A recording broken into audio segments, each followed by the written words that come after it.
IPL cricket match 2022 के season में cricket match के दौरान सट्टा संचालित करने वालों एवं इस कारोबार में संलिप्त लोगों की पतासाजी कर क्रिकेट सट्टा के कारोबार पर ताबड़तोड़ कार्रवाई की जा रही है। एंटी क्राइम एवं साइबर यूनिट तथा थाना नेवरा पुलिस की संयुक्त टीम द्वारा मुखबिर द्वारा बताए उक्त स्थान में जाकर व्यक्तियों को चिन्हांकित कर पकड़ा गया।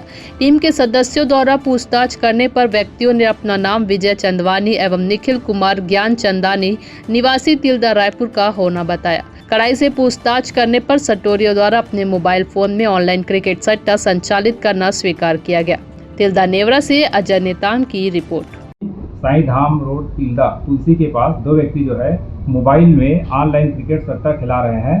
वरिष्ठ अधिकारियों को अवगत कराकर हमारा स्टाफ के मौका पहुंचकर घेराबंदी कर दो व्यक्ति को पकड़ा गया, जिन्होंने अपना नाम विजय चंदवानी और निखिल कुमार ज्ञान चंदानी बताए, जिनके कब्जे से 3 नग मोबाइल और ऑनलाइन स्क्रीनशॉट तथा रकम 19,800 रुपये जब्त कर विधिवत 4 का जुआ में कार्रवाई किया गया।